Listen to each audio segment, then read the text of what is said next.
ನರಜನ್ಮ ಬಂದಾಗೆ Krishna. What about me? Krishna. I'm good too. Okay. Krishna.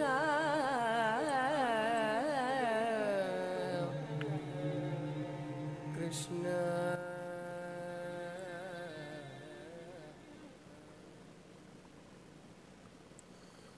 All right. All right. You know, I've been thinking about internet haters. This isn't what the video is about. This is just a little preface. But I was thinking about internet haters. And I was thinking about my hater. And, you know, to be honest, I have to say, you know, I understand. I'm obviously a very significant influence on the society. And,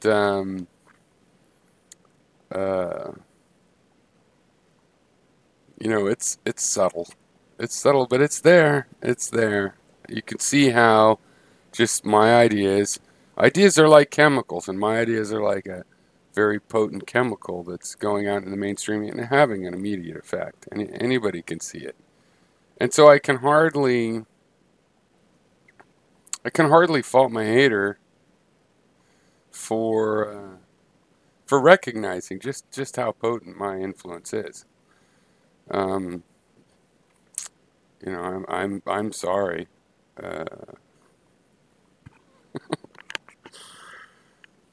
Because most of my political, well, half of my political life is I've been, you know, you just volunteer and try to work on things with people, campaigns, activist campaigns, whatever, political campaigns. But, you know, at least half, I've been trying to talk to conservatives and find where the middle ground is. We don't have to agree on everything to agree that, hey, let's make sure the bridge doesn't fall down. Let's make sure the Golden Gate Bridge doesn't fall down. We'll do that together. Plenty of things. Schools, you know, even people that think we should privatize the school. It's like, well, it's not privatized now. Should we, you know, fund the one we've got? They'll agree. Yeah, let's do that. But could we privatize it later? And, you know, I don't want to do that. You know, there's solutions, even interim solutions that people will, you know, be able to agree to. And I've been seeking those out, and it's just gotten more and more difficult. I mean, I once started a blog with a guy from Daily Kos, Armando, and a guy that founded Red State, Josh Trevino, for example, because we wanted to have a left and right kind of debate. And it's not about the other side being legitimate, even. It's more about the fact that we're all here in the same country. And even if it's international, we're all in the same world, and there's views internationally that actually are also, of course, inside each nation, even if they're not well represented or whatever, or listened to, however you want to put it. You know, but as far as everybody that's in the same country, well, you know, you've got modern democratic republics. They're democratic systems that are, you know, structured around the rule of law. And you've got to figure out how you're going to go forward with people that you disagree with, because you got to assume, of course, you're going to disagree with people when you're in a group of free people. You're all free. So, of course, you're going to disagree. It's a rap battle.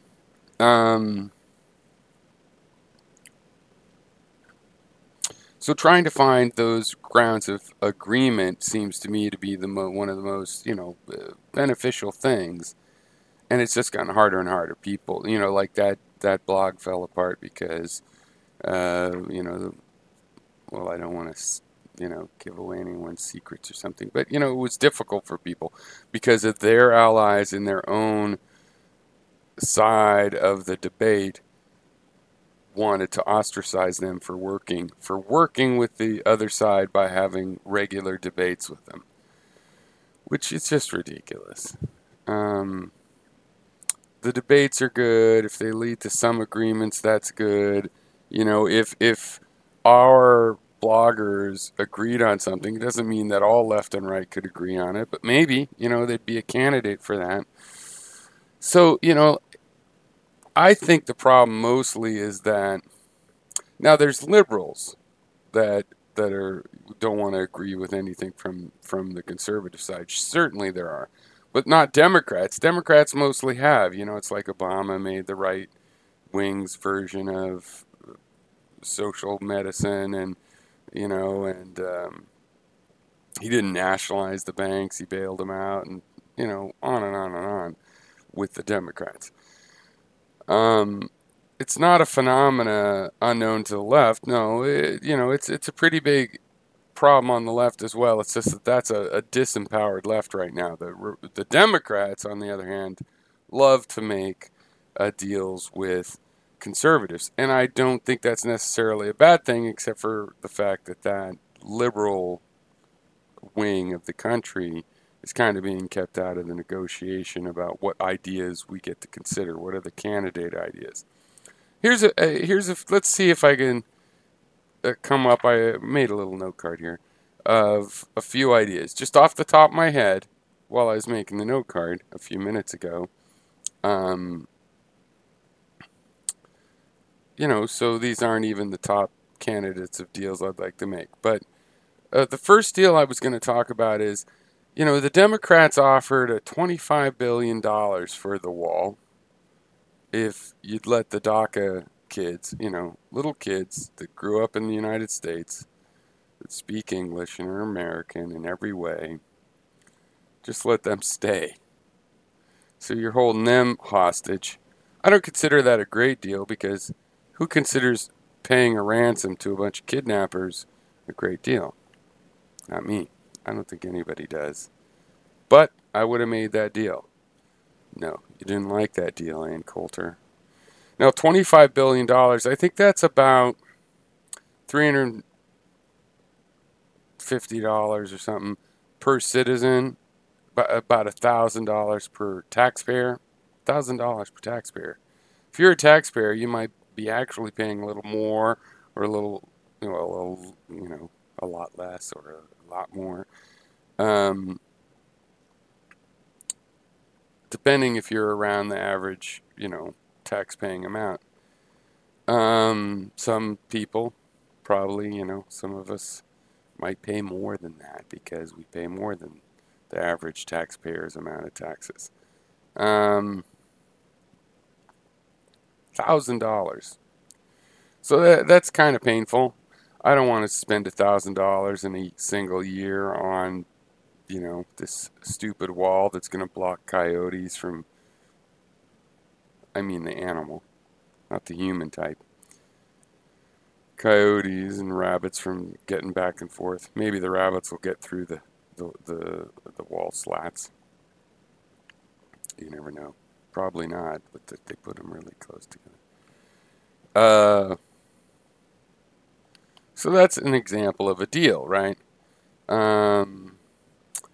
A better deal I'd like for the border would be, spend a couple $1 billion, and I don't want to do this, on drones, or like $1 billion in a year will pay for what? 10,000, let's say 10,000 employees of various sorts, of border agents.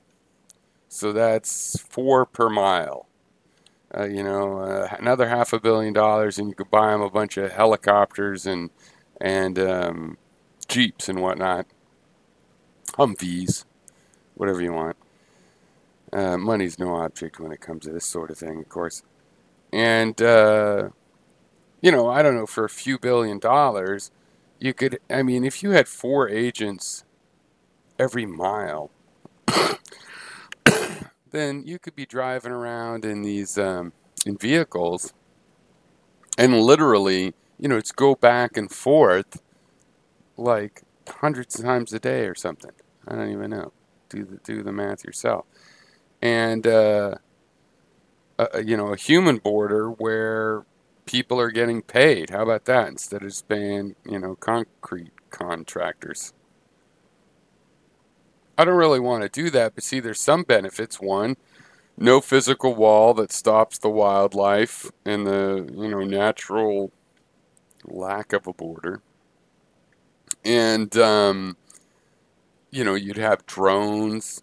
If you did the drone idea, a million drones you could buy for $1 billion. And they'd be useful for all kinds of scientific studies of the desert. We know that we like tracking animal movements and stuff. But no, nope, nope, nope. Or here's the thing, a gun idea. How about if you Republicans, we don't declare a national emergency on guns? I believe I'm a believer in the Second Amendment, the whole thing. But in return for getting to keep the gun laws really liberal, we fund, I don't know, let's say $10 billion a year for mental health care, including opiate and um, what do they call it? Not addict care, but rehab and rehabilitation facilities. Right? Like there's a 10-year moratorium, no gun laws whatsoever for 10 years, but for 10 years we actually spend the money on the mental health care. Because I think it is culture and mental health care and things like that of that sort that impact when guns are used in an evil way. And there's no reason that a guy that's not going to shoot up a post office can't have a gun to hunt when, his situation's totally separate from a mental health situation where that person might use a gun to kill other people. Obviously, if you use a gun to go ahead and kill a bunch of strangers, you have a mental health problem. So if we solved and did more mental health care and tried at least to solve it, not that you could solve every situation, but some of them, and try and find out how many is it.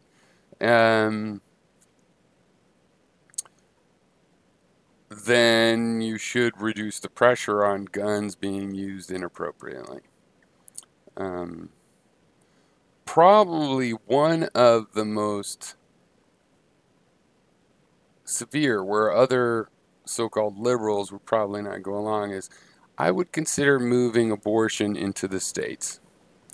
I mean, we really can't seem to agree on this. I think it's a terrible thing and a violation of a woman's right to her own medical autonomy. But, it's just like murder. Murder goes to the states. The difficult questions are supposed to go to local communities. And you have to be careful how local.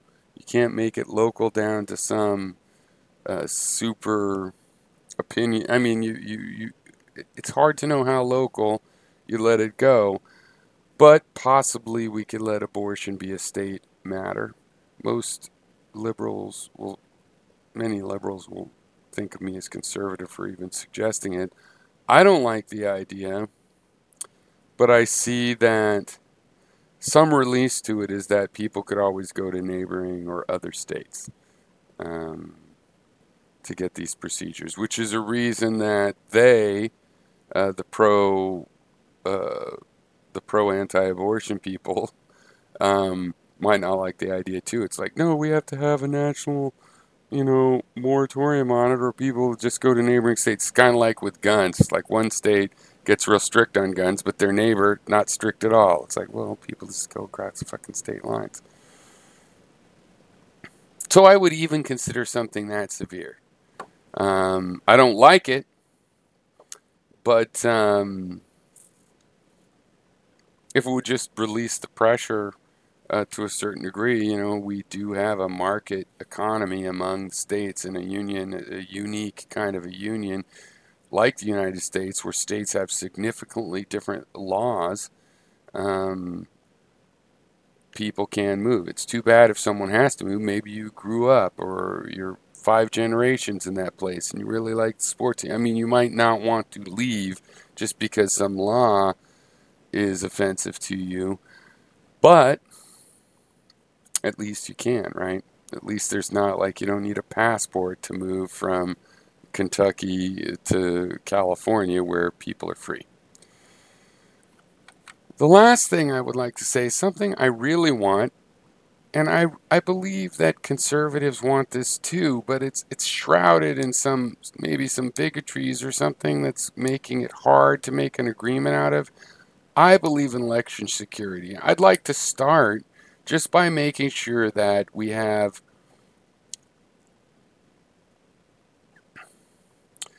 there's chaperones when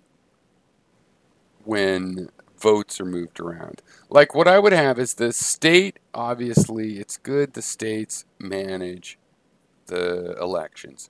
But one, I would have a national program to define standards for what it takes. And one of the standards that it would take is, a certain amount of, accounting for every single transaction with a vote.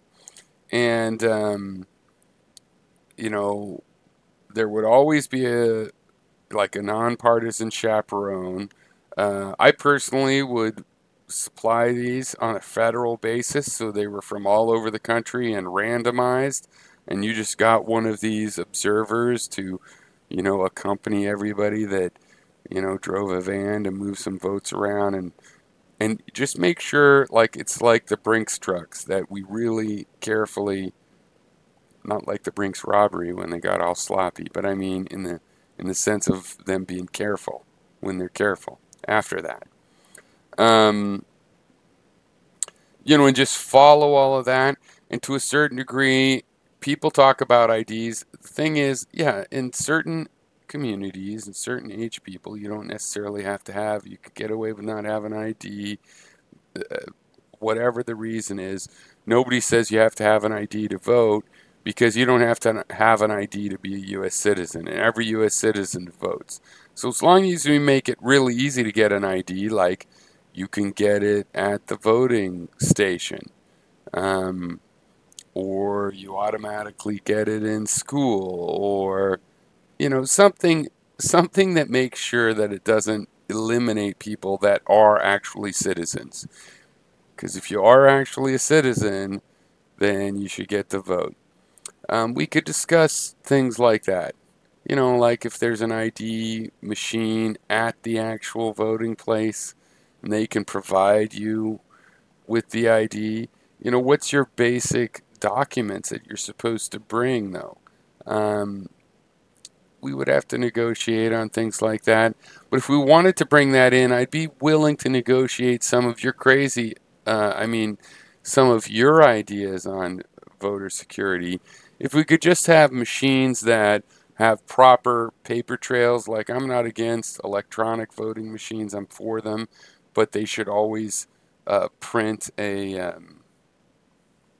product that the voter gets to survey, and I would even hold on to because, people could demand to see that. So that's why people are not allowed to hold on to it. So I don't know. We should discuss that too. But basically, you want people to look at this result, and that's what can be recounted or rescanned in the end. And if there's a question, in case there's some, in other words, it's not rocket science. We have computer science, and there's ways to audit computer information, double check it, have ways to double check it and whatnot, and make sure that it wasn't affected by some hacking attempt. We don't want that to be possible. And so I think election security, including I think we should have year-round election offices, like just add them in the post office, over in the corner, like 3 or 4 voting machines, and then that's where we can vote. And frankly, I would use them the rest of the year for having like you know, an official state and federal kind of polling system where Congress people could put poll questions and public poll questions up to a vote, and people could go to the voting machine and vote on them, and that would be like an official poll. So not just like a poll that the people put on TV and say, hey, here's what we think people believe, but it'd be like, well, look, there's a selection bias. Not everybody wants to answer these polls, but this is an official poll that people can quote in Congress, and it's taken to be seriously.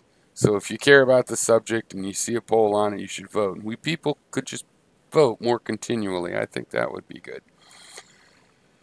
And those would be non-binding opinion polls, and like advice to the Congress.